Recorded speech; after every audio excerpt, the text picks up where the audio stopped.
Tu percepción depende de lo que has permitido sembrar en ti.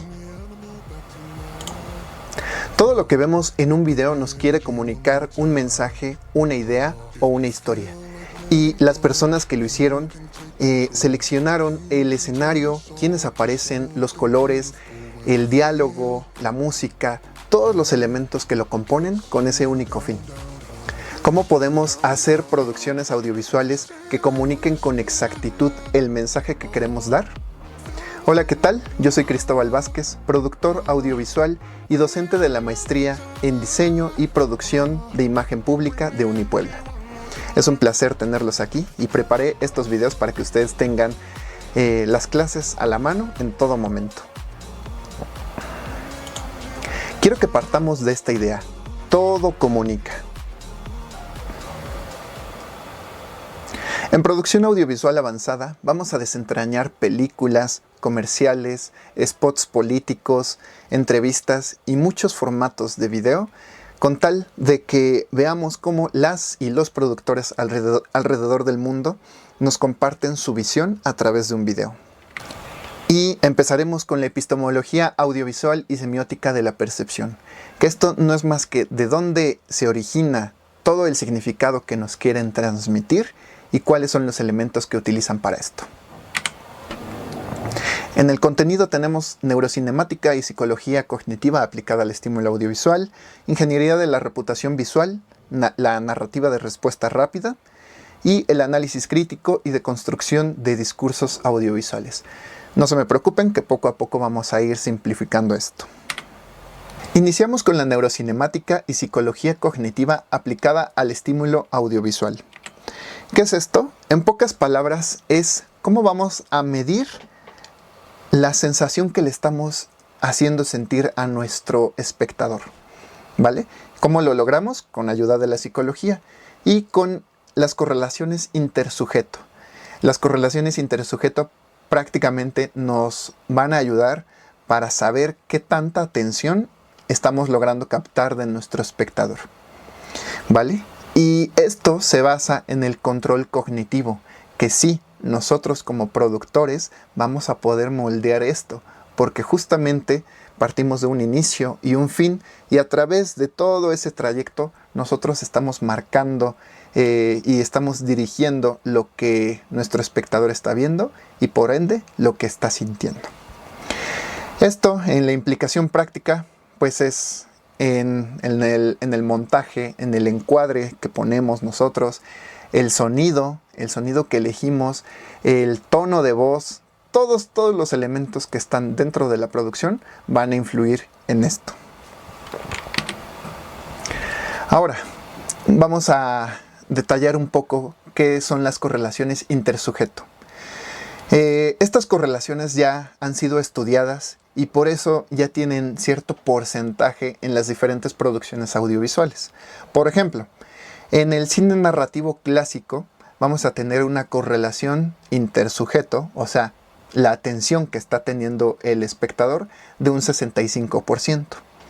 En el documental observacional, que son, por ejemplo, documentales que no tienen como tal un protagonista, sino más bien un tema, y que nos muestran diferentes elementos a través del documental para justamente explicar el tema, vamos a tener un 45% de la atención de nuestro espectador.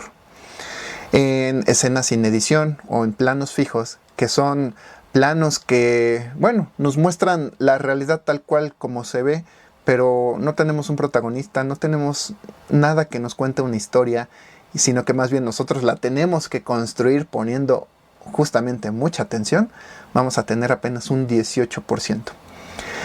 Y aquí, por ejemplo, debemos de tener en cuenta que los cortes dentro de una producción no son, bueno, los cortes de escenas no van a hacer que cortemos con la atención de las personas, sino que más bien al contrario, estos pueden ser ahora sí que flamas que nos van a encender otra vez la atención de nuestros espectadores. ¿Vale? Ahora, vamos a ver cuáles son las variables que elevan esta correlación intersujeto. El movimiento de cámara intencional, cambios de ritmo en el montaje, tensión dramática, suspenso, primer plano de rostros. Esto es muy importante porque cuando nosotros tenemos enfrente a una persona, hay ciertas partes de nuestro cerebro que se activan específicamente cuando vemos justamente a una persona aquí de frente. Entonces, utilizar estos recursos de manera inteligente y bien separada durante nuestras producciones va a hacer que tengamos una correlación intersujeto mayor y por ende tener producciones mucho más exitosas. Ahora, vamos a la psicología cognitiva del espectador. ¿Qué es esto? Vamos a utilizar diferentes recursos, no tanto técnicos, sino más bien psicológicos para mantener la atención y hacer que nuestro espectador, ya sea que continúe con la historia, que la corte, que transicione, que haga diferentes cosas con lo que le estamos mostrando, justamente con estos elementos. ¿Vale? Por ejemplo, vamos con el procesamiento top-down, que es cuando el espectador completa lo que no ve. Un ejemplo, un comercial de bebidas alcohólicas. Todos hemos visto alguna vez un comercial de bebidas alcohólicas y vamos a centrarnos en la temática de la concientización de no consumir alcohol cuando manejas. Digamos que tenemos esta escena y yo creo que muchos hemos visto comerciales parecidos. Un hombre alcoholizado va conduciendo en la carretera y en sentido contrario viene una familia de regreso de un viaje. Entonces, este señor alcoholizado empieza a marearse o empieza a tener sueño por lo mismo de los efectos del alcohol y justamente cuando se va a encontrar con esta familia y se empieza a desviar hacia su carril, se corta la escena. ¿Qué nos quiere decir esto? Nos da un mundo de posibilidades y nos da a nuestra imaginación muchas opciones que justamente es lo que nosotros estamos construyendo, pero a partir de lo que ya nos mostraron en un principio. Y cómo se pueden nutrir después, pues una frase muy corta que lo resuma todo de no consumas alcohol si vas a manejar, ¿no? O no nada más eres tú en el mundo, no sé, muchas frases, ¿no? Tenemos justamente recursos como estos, que son recursos narrativos, para hacer nuestras producciones mucho más fructíferas, ¿vale?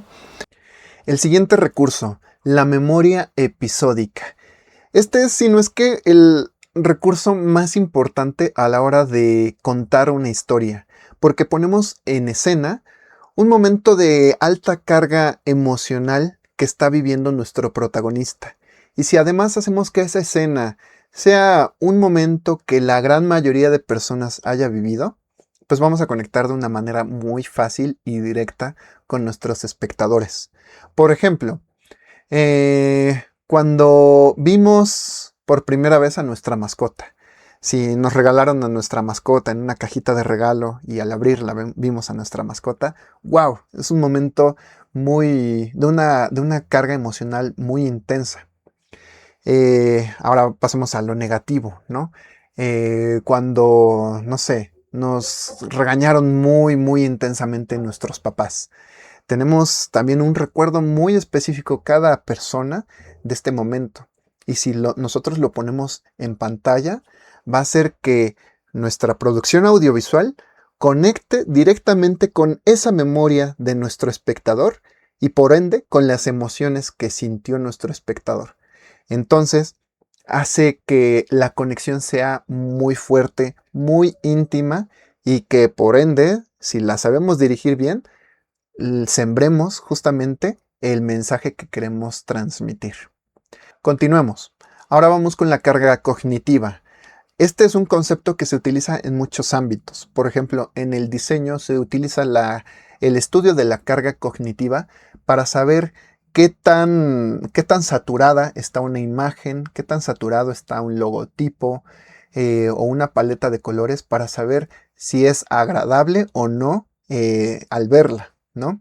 En el aspecto audiovisual, pues es prácticamente lo mismo. Qué tan saturada está nuestra imagen. Y si nosotros justamente estamos saturando la imagen para generar esa negación de parte de los espectadores, está bien. Pero si estamos generando siempre una carga cognitiva muy intensa, entonces ahí debemos de recurrir a otros recursos para que nuestra producción sea pues agradable de ver y que ahora sí que nos haga conectar con ella pues durante todo el video que estamos mostrando, ¿vale? Y bueno, pues esto aplica no nada más a lo visual, sino también a lo auditivo. Nuestros sentidos tienen un rango de percepción. Y entonces si nosotros estamos siempre jugando en el límite de ese rango, pues vamos a perder la atención de nuestros espectadores, ¿vale? Entonces hay que utilizarlos de manera inteligente y que vaya conectado directamente con el mensaje que queremos transmitir. Vamos ahora con el priming. Este es un concepto que se popularizó mucho con otra palabra, el famoso hook. Los hooks en redes sociales, que son estos ganchos que captan tu atención de manera inmediata y hacen que te veas todo el video que es de una temática que tú en tu vida te habías enterado, pero que como tenían un hook tan bueno, te quedaste a verlo por completo, ¿no?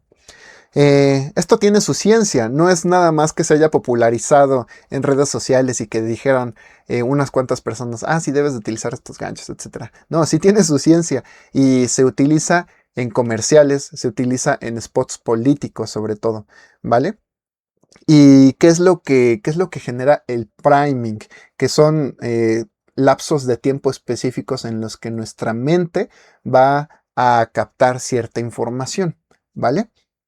Por ejemplo, en los primeros 3 segundos de un video, nuestra mente ya va a condicionar lo que va a ver, lo que vamos a percibir de un video.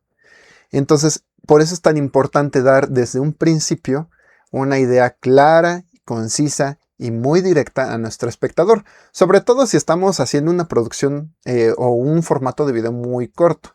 Si estamos haciendo una película, si estamos haciendo un documental, también debemos de respetar estas ventanas temporales, pero podemos jugar un poquito más porque justamente nuestro espectador sabe desde un principio que lo que va a ver es una producción más larga. Entonces, prepara a su mente inconscientemente a que debe de prestar atención de una manera más pausada y detallada. La aplicación directa del priming es en un reel de Instagram. Digamos que estamos haciendo un reel en el que vamos a explicar la psicología del color. Entonces, no sé, ponemos en escena un perrito que tiene atrás una pared roja, que tiene al lado un sillón café, que tiene al lado una lámpara color plateado y tiene en el techo unas plantitas. Todo tiene diferentes colores, pero si no le damos un texto, si no le ponemos un audio que diga, esto es la psicología del color, pues nadie va a entenderlo, ¿no? Entonces debemos de hacer al principio todo más evidente en un reel. Por ejemplo, ponemos un fondo virtual de una paleta de colores y nos mostramos nosotros en cámara y ponemos un título de te explico la paleta de colores en menos de 15 segundos. ¡Boom! Ahí está tu priming. Ahí está la idea central de todo el video. Veamos cómo funcionan estos segmentos de tiempo. Esto lo logramos con la jerarquía de ventanas temporales.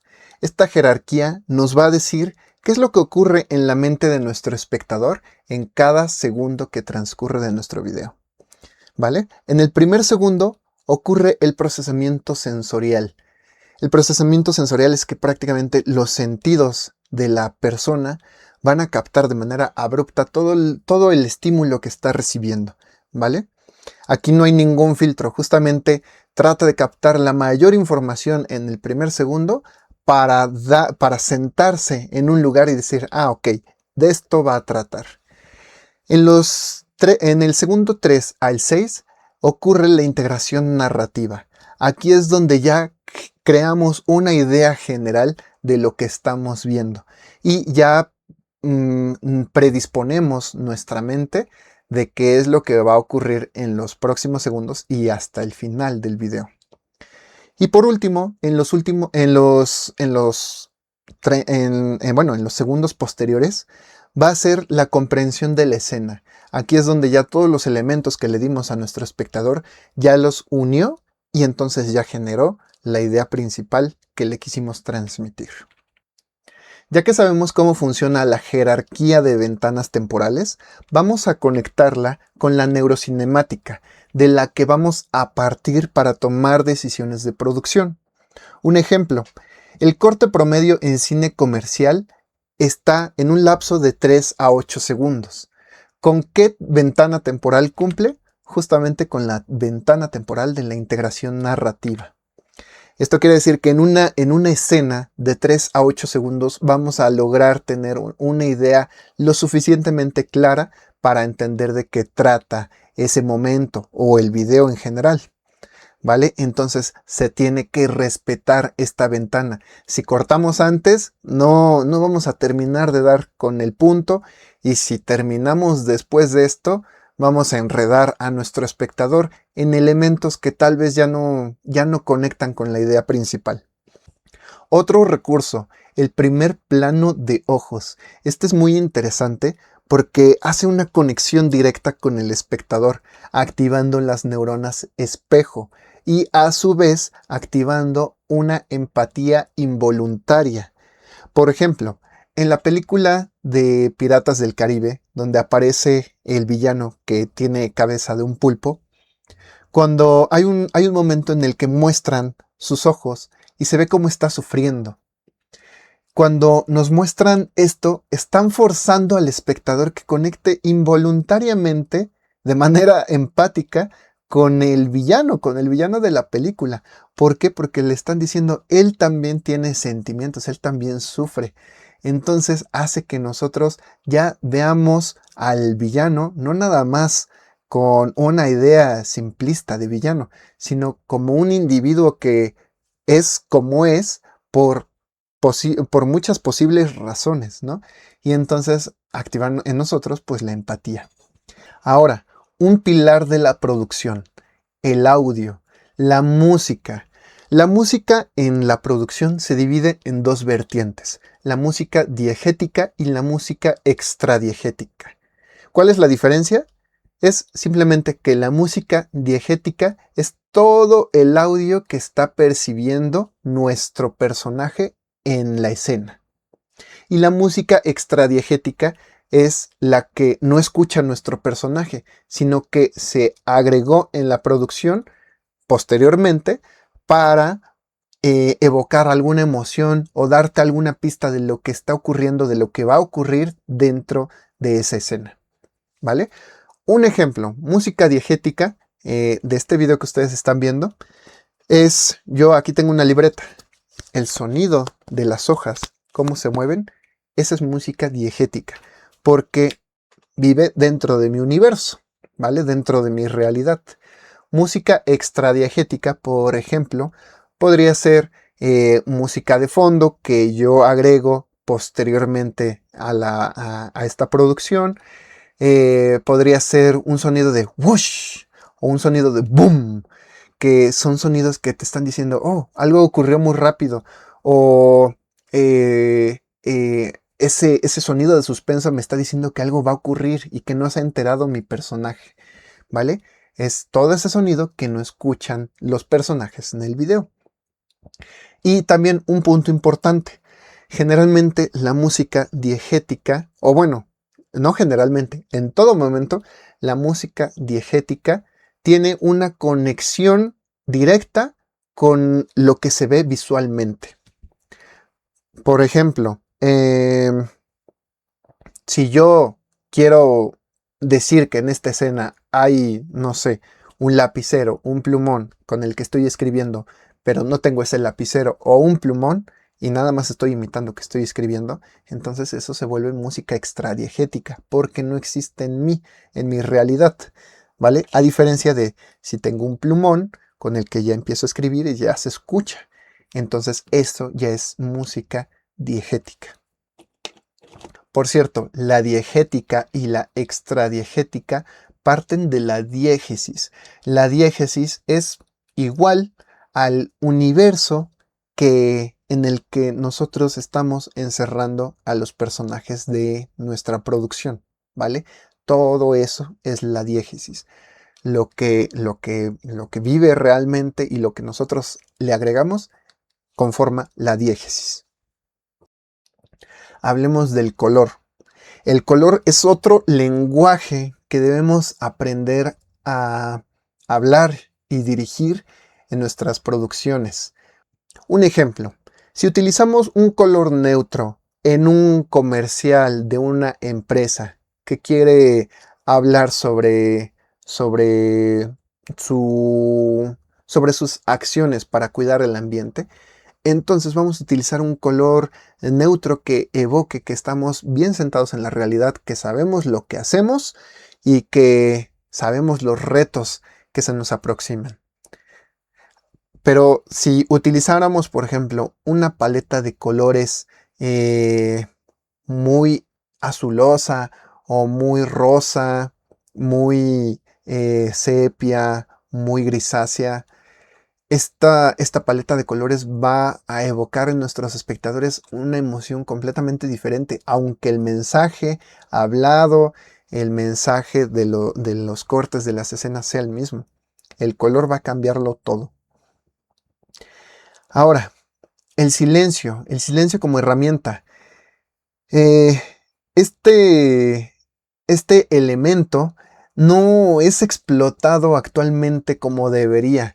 Estamos muy acostumbrados en que vemos, sobre todo en redes sociales, videos que te están diciendo y te están poniendo efectos de sonido todo el tiempo y que no te dejan descansar, pero que por alguna razón tienen un priming muy bueno que te hace que te enganches y te quedes a ver todo el video. Pero los silencios también pueden generar ese priming o puede hacer que lleves tu atención a lo visual y viceversa. Si no ves nada, entonces tu oído se va a activar mucho más, ¿vale? Y debemos de aprender a hacer este juego, este intercambio de canales para poder generar pues buenas reacciones en nuestros espectadores, ¿vale? Ya llegamos a la ingeniería de la reputación visual. Este es un tema muy importante, muy interesante, porque vamos a ver de una manera muy fácil cómo construir una reputación visual como si tuviéramos piezas de un rompecabezas. Y vamos a adentrarnos un poquito más en la narrativa de respuesta rápida. ¿Qué es la reputación visual? La reputación visual es el conjunto de percepciones cognitivas y emocionales que una imagen pública genera de manera inmediata en el espectador. Lo podemos resumir en esto. No es lo que eres, es lo que el cerebro del espectador construye en los primeros segundos de exposición. Por eso es tan importante el priming, por eso es tan importante los silencios, por eso es tan importante el color, el audio, la música, todo.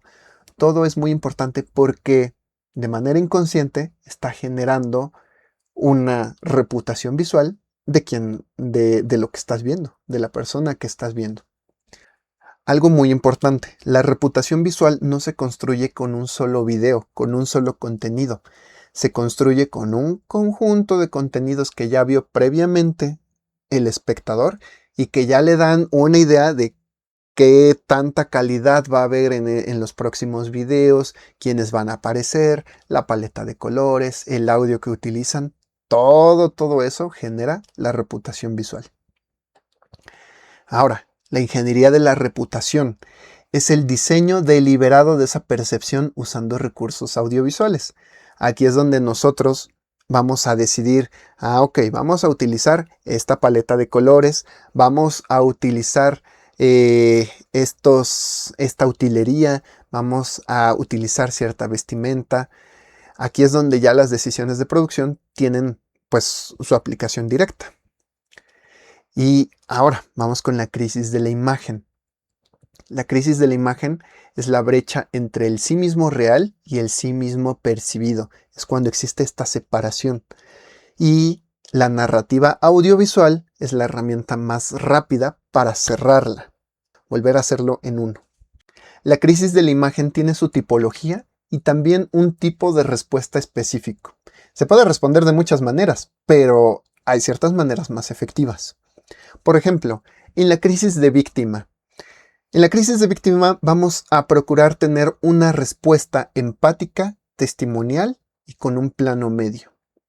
Un ejemplo, una noticia de una familia a la que le robaron su coche. Si en la noticia lograron entrevistar a la familia, obviamente el recurso que uno esperaría ver, pues es el testimonio de las personas, qué es lo que sintieron, cuánto perdieron de su patrimonio, qué es lo que hicieron posteriormente al robo, etcétera, etcétera. Entonces, todos estos elementos los encontramos dentro de un testimonio. Y el plano medio, ¿para qué es? Para concentrarnos justamente en lo que está sintiendo la persona que lo vivió. El siguiente tipo de crisis, la crisis de accidente. Esta crisis lo mejor es responderla con un contenido de transparencia más proceso. El formato de video ideal para este tipo de crisis es un documental interno. Ejemplo, digamos que en una escuela una maestra se cayó y dijo que la causa de su caída fue que pusieron nuevos azulejos en las escaleras, pero estos no tenían antiderrapante. Entonces, ¿cómo va a responder la institución? La institución no va a ir a captar el testimonio de la maestra, porque obviamente la maestra va a aprovechar para hacer todas sus quejas, sino que más bien aquí lo que vamos a procurar es enfocar la atención en los procesos internos de la institución que lleva cuando ocurren casos como este. Bueno, sí, lamentablemente la maestra cayó de las escaleras porque se renovaron y no tenían todavía los antiderrapantes, pero para esto ya se le dio atención médica, ya se le dio los días de incapacidad que están por ley y ahora nosotros vamos a aplicar antiderrapantes a todas las zonas que sean riesgosas, ¿no? Que tengan escaleras, que tengan rampas, etcétera, para que toda la comunidad estudiantil y de docentes, pues que no lleguen a accidentarse nuevamente, ¿vale? Ese sería el contenido ideal para este tipo de crisis de accidente. Ahora, la crisis por negligencia. Esta es la crisis más peligrosa en la que se puede encontrar cualquier institución y es la más difícil de comunicar porque aquí, si tuviste la culpa, sabías que tenías que hacer ciertas cosas y no las hiciste y bueno, pues ya ocurrió pues algún suceso que pudiste haber evitado, ¿no? ¿Cómo vamos a responder ante una crisis por negligencia?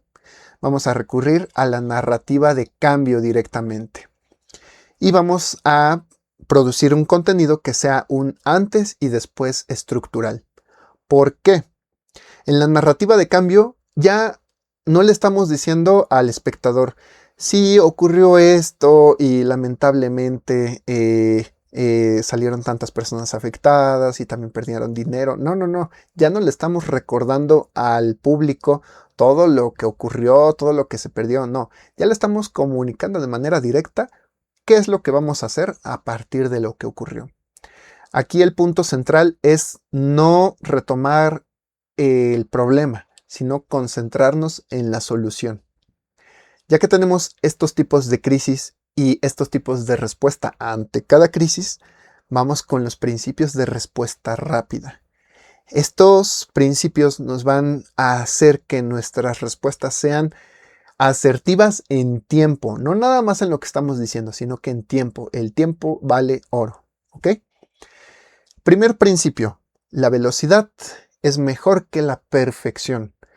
No hay que esperar a hacer el super mega videazo con el mejor audio, con la mejor resolución para poder transmitir nuestra respuesta ante una crisis. No, aquí lo que importa es una respuesta rápida y lo mejor es dentro de las 2 primeras horas. El vocero visible, no un comunicado de texto.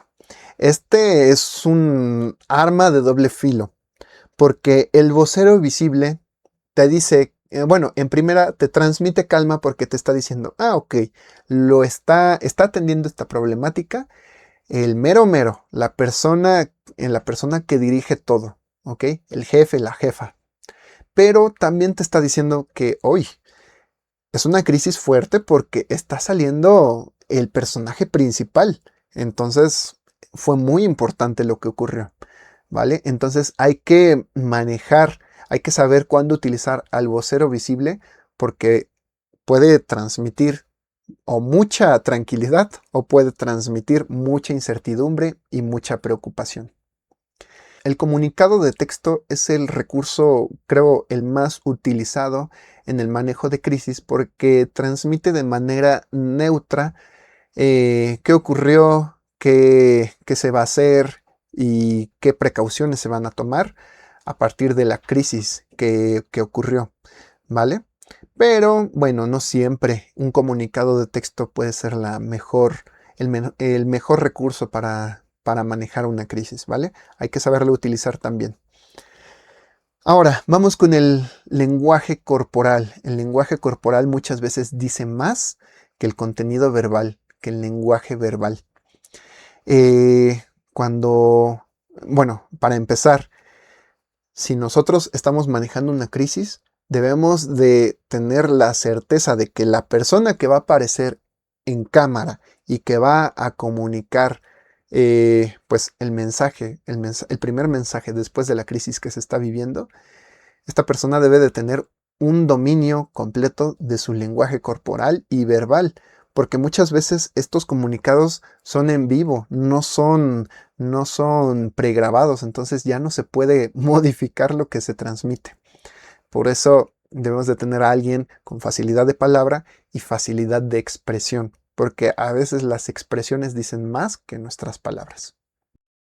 En el manejo de las crisis solamente vamos a tratar un solo tema, una sola historia. No vamos a meter otros temas que sigan aumentando esa crisis que está viviendo nuestra empresa, nuestro cliente, etc. ¿Vale? Y sin contradicciones. Un ejemplo, digamos que estamos viendo la mañanera, ¿no? Y en la mañanera la presidenta habla sobre las víctimas del descarrilamiento del tren. Bueno, está hablando sobre ese punto. Y si de repente empieza a hablar bueno, ahora también vamos a hablar sobre que no se ha firmado el Tratado de Libre Comercio. No, o sea, ¿de qué estás hablando? Ya estabas calmando las aguas de un tema y ya estabas generando un poquito de tranquilidad en las personas, en los espectadores, y ahora sacaste un tema igual de relevante o más relevante que el anterior. O sea, es que ahí el manejo de crisis está fatal, ¿vale? Entonces siempre en estos comunicados es muy importante centrarnos en un único tema y los demás los dejamos para siguientes días, siguientes contenidos. El silencio visual también comunica. Los silencios visuales puede hacer que nos ahorremos un montón de explicaciones durante una crisis. Eh, por ejemplo, podemos mostrar en un video, por ejemplo, si ocurrió un incendio en una planta de fabricación no sé, de brochas y queremos comunicar que ya estamos bien, podemos sí mostrar en los primeros segundos del video cómo se veía la planta de fabricación quemada. Hacemos un corte sin ninguna música ni nada y se ve todo negro, y un segundo después aparece la planta de fabricación renovada con nuevos acabados y todo. Eso transmite mucho más que una explicación de, no, después de haber sacado todo el material quemado, después de haber hecho un recuento de pérdidas, etcétera, etcétera. No, no, no, ya no comunicas nada de eso, simplemente comunicas la solución que ya se le dio.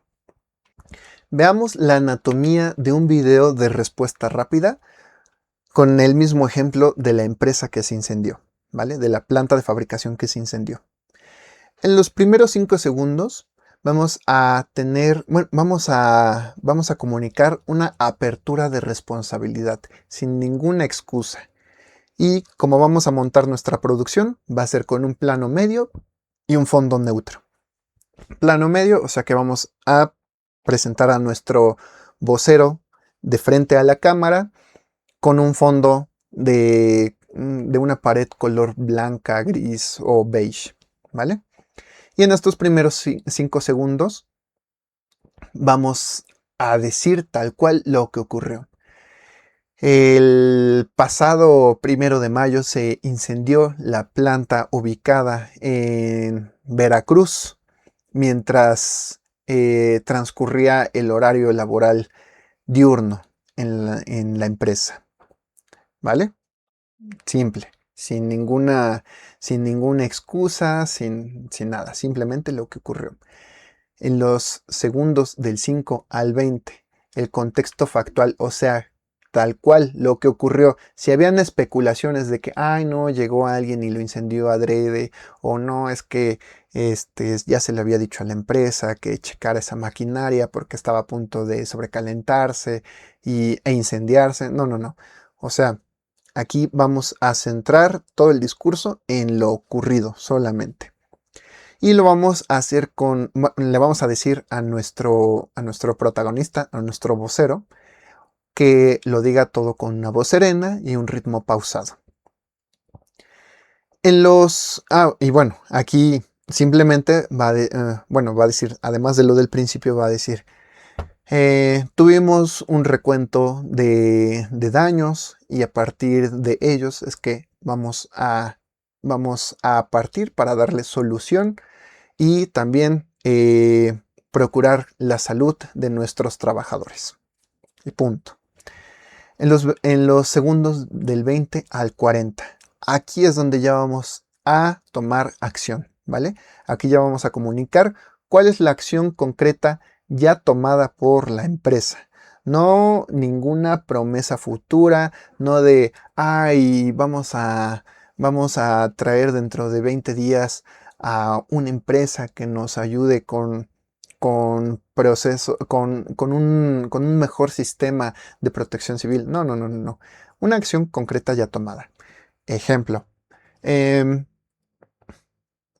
Removimos ya todos los elementos que pueden llegar a causar un problema de este mismo tipo y ya le dimos atención médica a todos nuestros empleados afectados durante el incendio. Ahí está, una acción concreta ya tomada. Aquí vamos a utilizar B-rolls de evidencia. Los B-rolls, ¿qué son? Son escenas que contextualizan a tu espectador.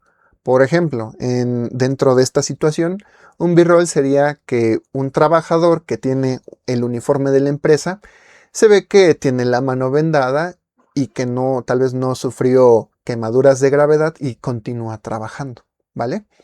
Este es un B-roll de evidencia, que ya no aparece el vocero, sino que aparece ya como tal escenas extras que acompañan la idea principal del video.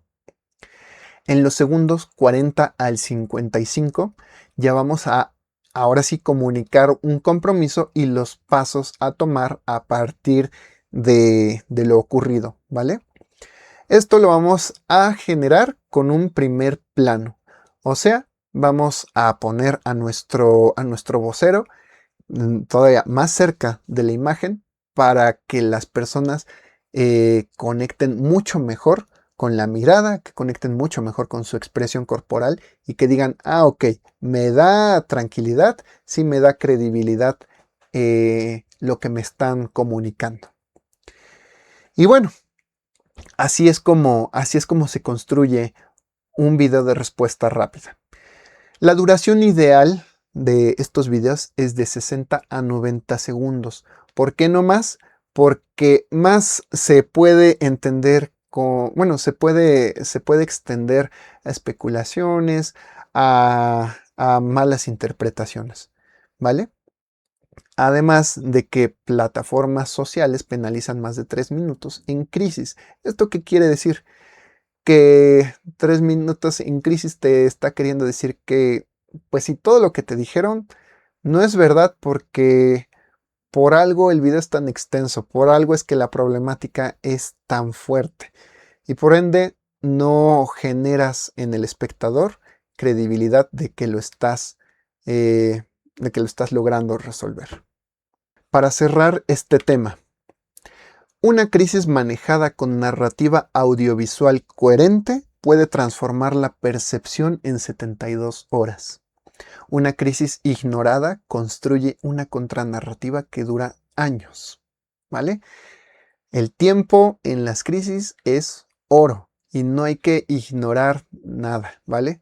Hay que ser muy coherentes y transmitirlo, sí, de la manera más rápida posible, ¿vale? Sin que olvidemos ningún detalle.